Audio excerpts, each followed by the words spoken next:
Olá, começa agora mais um boletim informativo direto da redação do jornal Diário de Teresópolis e Diário TV. A Polícia Civil registrou e está apurando mais um caso bárbaro, mais uma história daquelas que a gente não gosta de mostrar aqui na TV, não gosta sequer de comentar. Um caso de estupro de vulnerável foi registrado na localidade de Vieira, no 3º distrito de Teresópolis. Um homem de aproximadamente 50 anos, acusado de atentar contra a integridade de uma menina de apenas 4. A situação foi denunciada à polícia pela mãe da criança, que ao chegar em casa e encontrar o homem, que é seu familiar, e a criança na cama, e ele com a calça lá abaixada, acudiu a criança e acionou a polícia militar. Agentes do DPO de Bom Sucesso que estavam na região conseguiram prender esse homem e ele foi levado para a 110ª DP, onde foi autuado pelo crime de estupro de vulnerável. No interior do município, moradores encontraram um carro, ou pelo menos o que sobrou dele. Esse veículo, um Sandero Stepway de cor cinza, ano 2011, foi encontrado na estrada Ministro Gama Filho. É uma pequena via que liga Teresópolis a Petrópolis, via Santa Rita. É uma dessas estradinhas de terra que faz a conexão entre os dois municípios. Esse carro aí, apurando depois melhor a história, né, placa de Teresópolis, ano 2011, descobrimos que se trata de um veículo produto de roubo. Foi roubado no último dia 12 e jogado, né, ou como dizem no popular, né, uma expressão popular, desovado lá na estrada Ministro Salgado Filho. Né? Eu falei, Gama Filho é Ministro Salgado Filho, liga Santa Rita, em Teresópolis, ao Vale do Cuiabá, já em Petrópolis. Até o momento, não há informações sobre as circunstâncias do roubo, de como esse veículo foi tomado do seu proprietário ou proprietária, visto que na documentação aparece o nome de uma mulher, e sobre ainda a investigação do caso, né, visto que a gente não tem a localização precisa, se o carro está no lado de Teresópolis ou de Petrópolis. Portanto, dependendo da região específica onde ele foi incendiado, a investigação fica por conta da 110 DP aqui em Teresópolis ou da 105 no município vizinho. Frequentemente mostramos aqui alguns cães da Guarda Civil Municipal que têm contribuído com o trabalho da Polícia Militar na apuração de crimes como o tráfico de drogas. E esses animais, cada vez mais, têm sido utilizados para apoio não somente a operações relacionadas a casos de polícia, mas também em trabalhos em parceria com o Corpo de Bombeiros. A gente recebeu aqui uma matéria muito legal, produzida pelo governo do estado, mostrando o canil do Corpo de Bombeiros, como é feito esse treinamento e as ações, os tipos de ação que esses animais são utilizados. Lembrando que algumas vezes eles foram trazidos aqui para o município, inclusive em decorrência da tragédia de 2011. Quem descobriu essa grande quantidade de entorpecentes foi a cadela Nascar. E usou todo o seu faro aguçado para encontrar cerca de 2 toneladas de maconha. Os bombeiros que já estão, inclusive, usando um cão farejador. São os eventos onde antigamente eram utilizados apenas militares nas buscas, né, em matas, florestas, desabamento, soterramento. Hoje a gente tem a presença do cão. Então ele vem agregar com recurso aprimorado do faro, principalmente. O treinamento caçar, que é o treinamento de cães, eles consistem em buscar um odor genérico. Isso é muito útil em desabamentos, deslizamentos, a gente não tem como ter um odor daquela vítima específica. E na busca em matas é muito útil quando a gente não sabe por onde a vítima entrou na mata.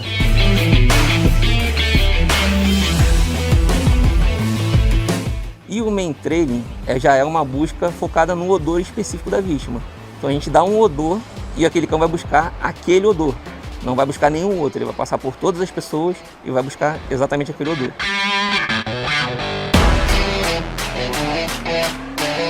Fazer esse trabalho junto com eles é recompensador a todo momento. Na tarde desta terça-feira, o repórter Luiz Bandeira esteve na sede da OAB Teresópolis acompanhando mais um momento de eleição. A TV Diário veio até a rua Heitor de Moura Estevão, número 270, diante da sede da OAB, seção Teresópolis, onde nesse momento acontece a eleição para a presidência e a mesa diretora da casa. Além da eleição para a seção Teresópolis, no mesmo momento acontece também a eleição para a seção estadual. A eleição acontece até às 5 horas da tarde dessa terça-feira, dia 16. Nós viemos aqui para cobrir esse evento. Então, Luiz, nós estamos nessa nova sede desde maio, né? E, como você disse, porque trouxemos a subseção para uma sede do tamanho da advocacia de Teresópolis, que hoje nós temos cerca de 1.300 advogados aqui inscritos. E hoje ocorre a eleição não só para a subseção, que é aqui, né, a subseção de Teresópolis, mas também para a seccional, que é a OAB estadual. Então aqui nós não temos oposição, né? O Edio, que é o meu vice, né, que me acompanhou durante toda essa trajetória, ele é candidato em chapa única e o seu grupo, a sua diretoria, o vice dele hoje passa a ser o Roberto Monteverde. Mas na seccional existe uma disputa, né, onde o presidente Luciano Bandeira é candidato à reeleição e ele tem mais 3 chapas de oposição, que são capitaneadas pela doutora Silvia Drummond, pelo doutor Sérgio Antunes e pelo doutor Roquezê. Então lá existe a disputa, né, estão concorrendo e aqui o advogado vota para a subseção e para a estadual, a seccional, né? Então existe essa disputa interna na parte da seccional. E isso está acontecendo de forma tranquila, hoje desde 9 horas da manhã, encerra daqui a pouco às 17 horas. E todos os advogados, adimplentes, né, regularmente inscritos aqui, devem votar porque existe até a previsão de uma penalidade de multa. Pode haver justificativa, né, tudo isso, mas o voto é obrigatório. Sim, e o Rodrigo, a vinda para essa nova sede e também essa eleição, tudo se mantém ou haverá melhoras, haverá avanços aqui na OAB? Assim, hoje em matéria física, né, de espaço, a gente está muito bem atendido. Porque nós temos 1.300 advogados e tínhamos uma sede, por exemplo, com um auditório que comportava 35 pessoas em andar superior, né, com escada. Hoje nós temos aqui essa estrutura que tem um auditório térreo, né, com acessibilidade para 120 pessoas, né, que pode ser usado pela OAB e pela sociedade. A gente pode ceder, pode, né, até terceirizar. Temos 5 escritórios compartilhados. O advogado que não quiser ter mais o seu escritório alugado ou próprio, ele pode vir atender aqui. Então hoje nós estamos muito bem servidos em matéria física. O trabalho hoje vai ser de manter o que já tem, né, e dar aquele suporte que a advocacia precisa de prerrogativas, na questão de ética, na questão aqui de funcionar processo eletrônico, todo esse atendimento que o advogado precisa. E isso o doutor Ed sabe fazer muito bem, foi meu vice-presidente, o Roberto, que é o vice, vai se tornar o vice. Ele está com a gente desde o início, ele trabalhava pela CAARD, tem toda essa questão da CAARD, da assistência social, moral, material ao advogado. Então, dar essa continuidade ao trabalho, logicamente que pode ser demandado alguma novidade, alguma coisa, e ele vai saber fazer, vai tocar muito bem, porque ele foi um grande apoio que eu tive aí nesses 6 anos de presidente, né?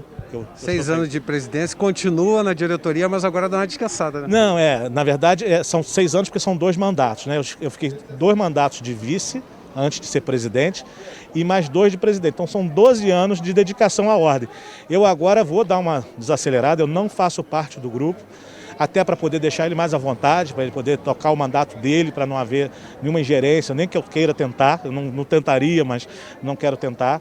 Eu não quero incomodar dessa forma, né? Ele sabe o que tem que ser feito, vai fazer muito bem com o grupo dele. E eu agora devo ajudar na seccional, alguns projetos da ordem, agora conforme o desfecho das eleições lá do Rio, né, para o estadual, eu devo estar com eles lá porque a gente tem uma parceria muito grande, porque uma coisa que a gente precisa destacar é que o nosso grupo, o grupo do atual presidente, Luciano, ele foi muito leal com o interior, sabe? Aqui com a gente, você vê que no meio de uma pandemia a gente inaugurar uma sede nova desse tamanho, mostra um comprometimento. Esse imóvel já estava alugado antes de começar a pandemia. Ele podia simplesmente usar a pandemia de desculpa e não fazer a sede, mas ele fez. Então, tocou a obra, inaugurou, esteve aqui com a gente e é um parceiro, um amigo leal que a gente tem. Então eu tenho esse dever de obrigação de, se ele tiver algum projeto que ele precisar de mim, eu ajudar. Então ele já me convidou para alguma coisa, caso seja reeleito. Eu vou ver se eu posso ajudar ou não, porque tem alguns projetos que são bem pesados. Aí é pior do que estar aqui. Então, eu ainda estou avaliando, ver se ele vai realmente precisar de mim ou se eu posso ir menos um pouco do que ele me chamou. Nem não fazer tudo, não, porque é pesado. A coisa então, o ano sabático fica para depois, então? Eu acho que vai ficar para mais para frente. Mas, assim, eu gosto. Essa vida de ordem, Luiz, ela não é remunerada, né? As pessoas acham que às vezes a gente ganha rios de dinheiro para estar aqui, é muito pelo contrário, até perde, deixa de estar lá no escritório. Mas a gente faz muita amizade, é um crescimento intelectual, desculpa, conhecimento de pessoas, né? De amizade. E é como aquela brincadeira, pessoal, uma cachaça, acaba sendo. E quem vive isso aqui não consegue se desvincular.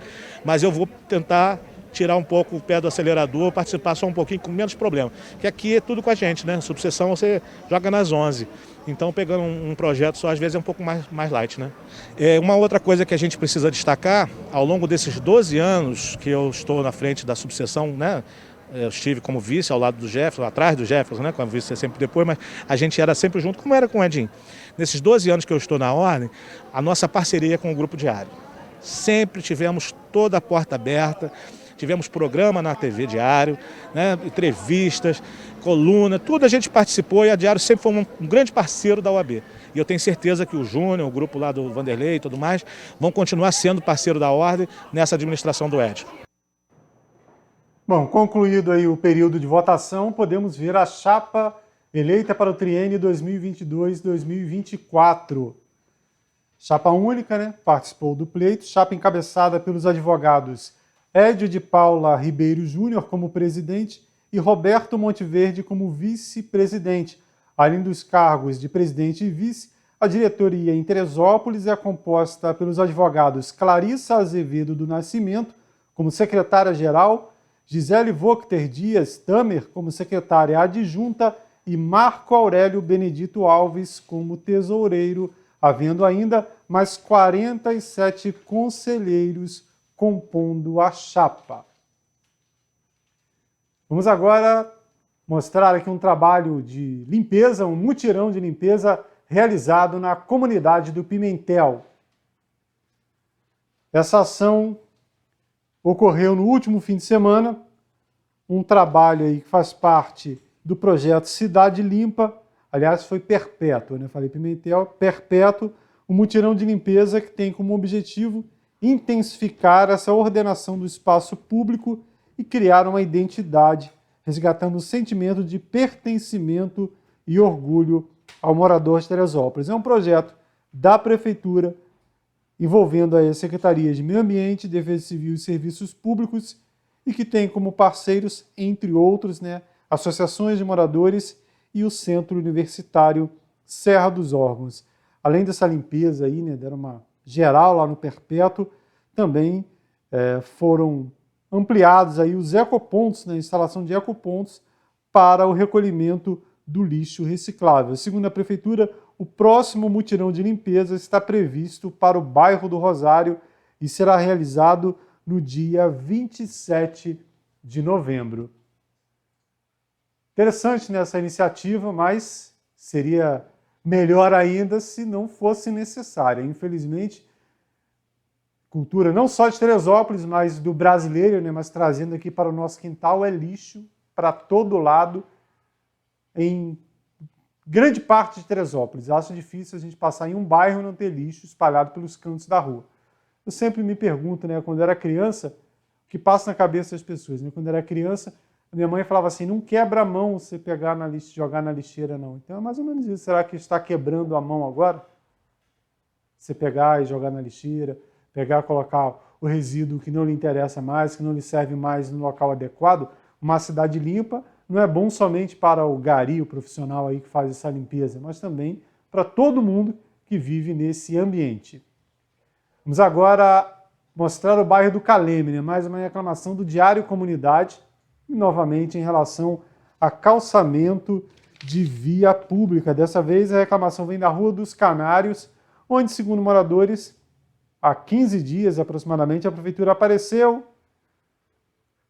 consertou lá o problema na manilha, jogou os paralelepípedos, ou paralelos, ali no canto da pista e ficou por isso mesmo. Lá na Rua Canário, no bairro do Caleme, né, na verdade, situação aí que se repete em toda a cidade. Nessa terça-feira, o repórter Luiz Bandeira também esteve na Secretaria Municipal de Saúde para conversar com o secretário responsável pela pasta, Antônio Henrique, e atualizar as situações aqui do município em relação à pandemia da Covid-19. Vamos falar de uma notícia boa, né? Essa grande redução em relação ao número de internações. O Ministério da Saúde anunciou nesta terça-feira, dia 16, que aplicará a terceira dose da vacina de imunizantes contra o Covid-19 em todas as pessoas maiores de 18 anos, independente da faixa etária ou da profissão. Na medida, o Ministério da Saúde informou também que o prazo será mudado de 6 meses para 5 meses entre a segunda dose e a dose de reforço. Viemos até a Secretaria Municipal de Saúde para buscar informações sobre essas novas medidas implementadas pelo Ministério da Saúde. Como toda a imprensa está recebendo, nós recebemos hoje também isso via imprensa, não temos nada oficial do Ministério da Saúde, nenhuma nota técnica do Ministério explicando como eles vão fazer isso. A nível de trabalho da Secretaria de Saúde, o que impacta isso? É ter as vacinas, ter o imunizante. Então, o Ministério anunciou, não sei qual a estratégia de distribuição desse imunizante. Hoje, basicamente, a gente trabalha com segunda dose. Uma ou outra ainda chega a primeira dose, infelizmente, ainda chega um ou outro cidadão que não tomou a primeira dose. E terceira dose, nós trabalhamos até os 60 anos. Vamos baixando a faixa etária conforme for chegando os imunizantes. Fora isso, nós não temos dose suficiente. Esperamos a nota técnica do Ministério da Saúde até para nos pronunciar sobre tal assunto. Tá certo. Bom, isso aí você já falou mais ou menos, né? E como anda a vacinação aqui, fazendo assim uma radiografia geral da campanha de vacinação, né? Você disse aí que algumas ainda das primeiras doses. Mas e a segunda dose? Há dificuldade de aplicar a segunda dose, a dose de reforço e até a terceira dose? As pessoas estão procurando os postos para tomar a segunda dose? A segunda dose diminuiu bem, tá? Nós temos aí entre 20% a 30% de faltas em relação à segunda dose. Estamos com algumas estratégias, esses 4 semanas atrás, mais ou menos um mês atrás, fizemos vacinação da Calçada da Fama, estamos querendo fazer em outro ponto movimentado da cidade para atrair mais pessoas para a segunda dose, esse é o nosso objetivo agora. Terceira dose, nós tivemos uma procura até satisfatória, que são os idosos fazem uma adesão melhor na terceira dose. Ainda falta um público que nós estamos vacinando nos domicílios, que ainda é mais demorada essa vacinação no domicílio, mas estamos avançando nessa terceira dose. A preocupação é grande ainda com a segunda dose, pela procura da população. A secretária especial de enfrentamento à Covid-19, secretária no âmbito federal, né, a Rosa Mello, ela diz que no país a faixa etária que ainda que vem deixando de aplicar a segunda dose e aí não completa a imunização, fica entre 25 e 34 anos. São as mesmas pessoas aqui em Teresópolis também que não estão procurando os postos para tomar a segunda dose? A gente tem uma faixa etária um pouco mais baixa, entre 20 e 34 anos. Faixa etária de 20 é uma adesão menor, de 20 a 34 anos para essa procura da segunda dose. Isso nos preocupa bem, que são a população ativamente na sociedade, estão circulando livremente na sociedade, não conseguem ficar tanto nos seus lares e vão contrair certamente o vírus, que ainda é circulante no nosso município, apesar do risco muito baixo. Os estudos apontam que, agora, né, os novos estudos, que os estudos continuam, né, secretário? A gente está em meio à descoberta do enfrentamento mais eficiente contra o coronavírus, né? E os estudos apontam que, a partir do 5º ou do 6º mês, independente do imunizante, a pessoa já tem uma queda de imunização e já está suscetível a ser contaminado com o coronavírus, né? E então há essa preocupação da secretaria de buscar essas pessoas antes desse prazo? Nossa preocupação, a preocupação da secretaria é conseguir vacinar o maior número de pessoas possível. Veja bem, se eu fizer isso junto com os órgãos de imprensa, chamar a população, com outros órgãos de controle social, a gente consegue eliminar o vírus do território. Tá? Então, quanto mais pessoas imunizadas, mais rapidamente nós vamos deter esse vírus no território. Isso não adianta fazer só em Teresópolis. Todas as cidades em torno também, todo mundo tem que estar no mesmo compasso. É uma busca dos 92 secretários do Estado do Rio de Janeiro, todos os 92 estão imbuídos nisso, em tentar vacinar o maior número de pessoas possível. A gente viu uma queda grande, ainda bem, né, de casos de Covid em Teresópolis e de casos graves de internação. E como é que estão os casos de internação aqui na cidade? Nós temos o Hospital São José sem nenhum paciente internado, zerado, paciente Covid. E o Hospital das Clínicas, nós temos um paciente de CTI e 2 de clínica médica. Temos 3 pacientes internados só no município.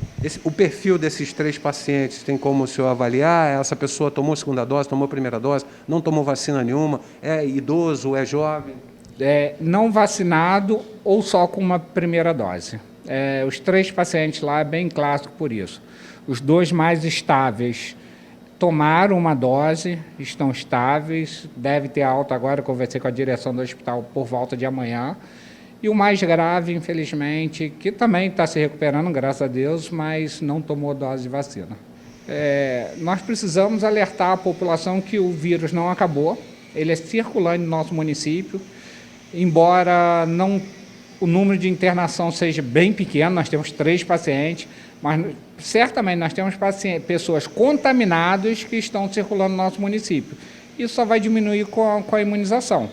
Então é um apelo que eu faço para que a população procure a segunda dose. Agora, nosso objetivo é bater aí 80% da segunda dose. Junto à recomendação do uso de máscaras, do distanciamento social e da correta e constante higienização das mãos, a vacinação é responsável pela redução no número de contaminações do coronavírus. Portanto, siga a recomendação dos laboratórios e das secretarias municipais, estaduais e do Ministério da Saúde e vacine-se contra o Covid-19. Luiz Bandeira, para Diário TV. Bom, o secretário foi bem claro, né? 3 pessoas internadas, uma delas não tomou nenhuma dose, estado grave. 2 tomaram apenas a segunda dose, a primeira dose, aliás, falta a segunda dose, e estão internados em consequência disso.